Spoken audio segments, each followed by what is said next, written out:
cerita Nabi Musa memukul pengikutnya Fir'aun adalah Nabi Musa memukul ego atau mengendalikan ego masih dengan ya kekerasan yang tidak terima lah gitu. Jadi ya udah bagus, membela kebenaran itu bagus, cuman di situ masih ada getaran-getaran ketidakterimaan, getaran-getaran api dan sebagainya. Ini yang harus terus dibersihkan. Pada akhirnya nanti kan Nabi Musa adalah melepas kedua trompa, tidak melekat dengan baik dan buruk.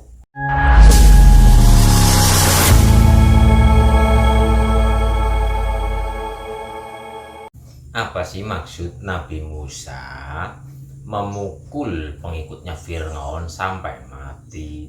Dan di video kali ini kita bahas tentang cerita Nabi Musa meninju atau memukul pengikut Fir'aun. Kan dalam ayatnya ada itu di surat Qisas ayat berapa ya, ayat dari 15 sampai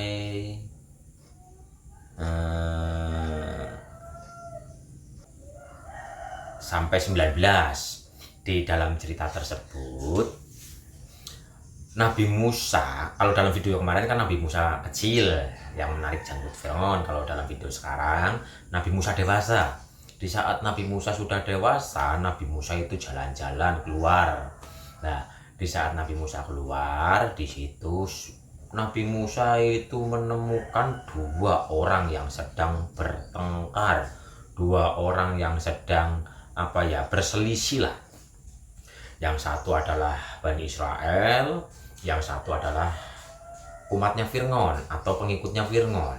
Nah, yang satu ini yang umat Nabi Musa, Bani Israel, ini meminta tolong kepada Nabi Musa. Sehingga Nabi Musa berpihak ke sini dan meninju pengikut Fir'aun, sekali pukul langsung mati. Terus di ayat yang lainnya juga, setelah memukul, ayat lanjutannya adalah Nabi Musa kan di situ ketun bahasa Indonesianya apa ya?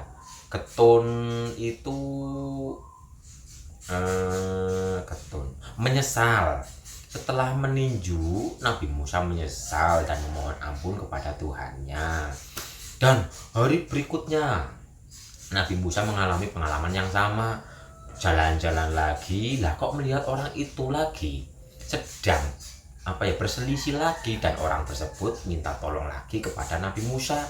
Tapi berhubung Nabi Musa ini sudah mempunyai pengalaman yang kemarin dan di situ ada perketunan, ada penyesalan karena sudah berbuat kemarin itu seperti itu, karena tergoda oleh bisikan amarahnya, oleh ketidakterimaannya, sehingga di cerita yang kedua Nabi Musa tidak melakukan pemukulan lagi.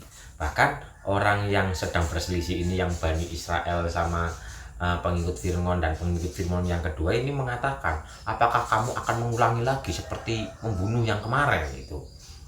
Tapi akhirnya dari cerita tersebut kan menyebar di kerajaan Fir'aun, sehingga Fir'aun itu dan para pembesarnya punya niat untuk membunuh Nabi Musa. Tapi yang kita ceritakan sekarang adalah yang Nabi Musa memukul dulu. Apa sih hakikatnya Nabi Musa memukul sampai mati? Nabi Musa itu adalah kesadaran jiwa yang dalam cerita tersebut adalah ada di akal. Sedangkan Bani Israel dan pengikut Fir'aun ini adalah simbol pikiran positif dan pikiran negatif. Sedangkan Nabi Musa itu adalah akal yang di tengah-tengah. Lah, Nabi Musa ini berpihak kepada yang di sini, berpihak kepada kebaikan, tapi masih ada ketidakterimaan, masih ada kemarahan, sehingga berpihaknya ini dan meninjunya atau memukulnya itu masih ada kemarahan, Bapak Ibu. Sehingga di situ Nabi Musa ada penyesalan. Dalam ayatnya ini kan ada ayat berapa ya,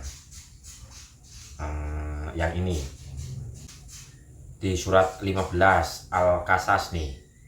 Lalu Musa meninju dan matilah musuhnya itu. Dia Musa berkata, ini adalah perbuatan setan, sungguh dia adalah musuh yang jelas menyesatkan. Terus di ayat 16-nya, Dia berdoa, ya Tuhanku, sesungguhnya aku telah mendolimi diriku sendiri, maka ampunilah aku. Maka dia Allah mengampuni, sungguh Allah dialah yang maha pengampun, maha penyayang. Ini ayatnya. Setelah meninjunya itu, Nabi Musa itu menyesal dan mohon ampun. Sehingga di cerita yang keduanya, Nabi Musa enggan untuk memukul lagi karena sudah mempunyai pengalaman itu.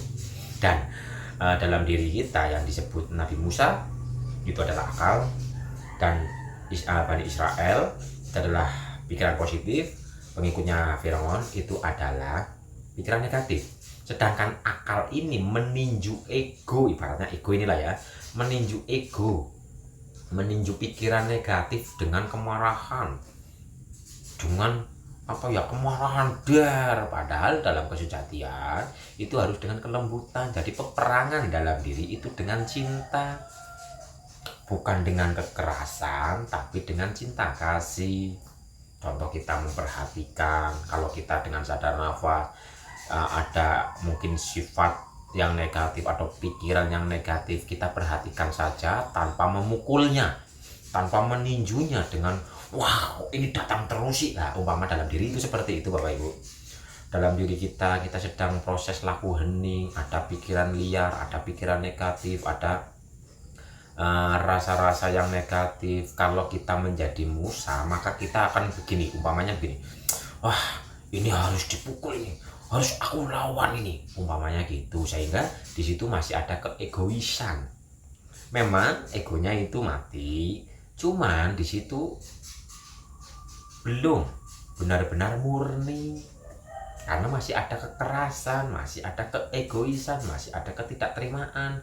Maka dari itu kalau kita menggunakan laku hening, ada ego muncul, kita perhatikan saja, perhatikan tanpa menilai, perhatikan tanpa melawan, perhatikan tanpa menghujat, perhatikan tanpa apapun. Kita hanya memperhatikan.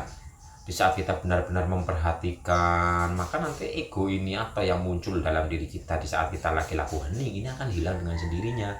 Lah itu yang dimau. Makanya dalam ayat tersebut egonya itu dipukul, tapi masih ada rasa penyesalan karena masih ada keegoisan, karena masih ada ketidakterimaan. Itu Bapak Ibu. Dan hal seperti ini kalau di luar diri pun ya sama, masih banyak terjadi. Karena dalam cerita tersebut Nabi Musa kan membela kebenaran nih, membela kebenaran, menyampaikan kebenaran, tapi dengan cara ketidakterimaan, dengan cara kemarahan.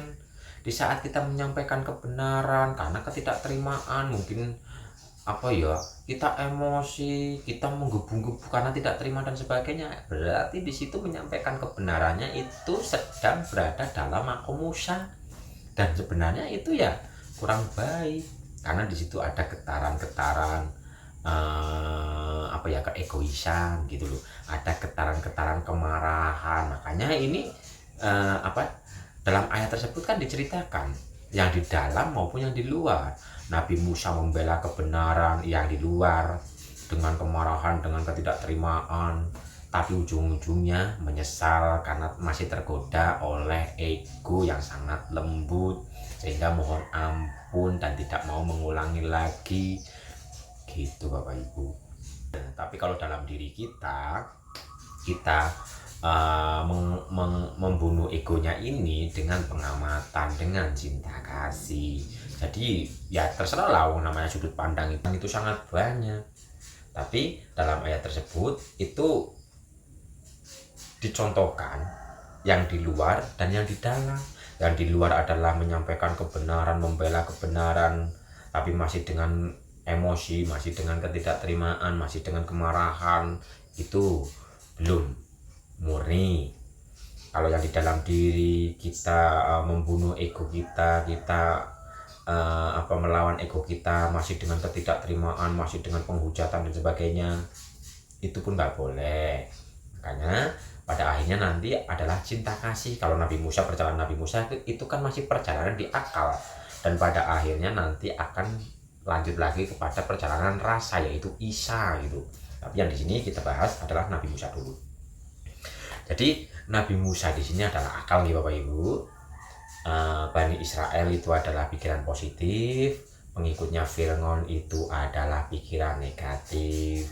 Nabi Musa meninju pengikutnya Fir'aun adalah Nabi Musa meninju ego dengan kebencian, Nabi Musa meninju ego dengan keegoisan, Nabi Musa meninju ego dengan ketidakterimaan, Nabi Musa meninju ego dengan kemarahan. Dan itu sebenarnya nggak boleh kalau dalam kemurnian yang sejati, sehingga Nabi Musa menyesal. Itu maksudnya Bapak Ibu. Cerita Nabi Musa memukul pengikutnya Fir'aun adalah Nabi Musa memukul ego atau mengendalikan ego masih dengan ya kekerasan yang tidak terima lah gitu. Jadi ya udah bagus, membela kebenaran itu bagus, cuman di situ masih ada getaran-getaran ketidakterimaan, getaran-getaran api dan sebagainya. Ini yang harus terus dibersihkan. Pada akhirnya nanti kan Nabi Musa adalah melepas kedua trompa, tidak melekat dengan baik dan buruk. Pada akhirnya loh, di akhir perjalanan ceritanya gitu Bapak Ibu. Mungkin cukup sekian dulu dan kita besok lanjutkan. Kalau Nabi Musa memukul berarti besok Nabi Musa dikejar-kejar sama Fir'aun sampai membelah laut. Tunggu video selanjutnya. Assalamualaikum warahmatullahi wabarakatuh. Rahayu, rahayu, rahayu.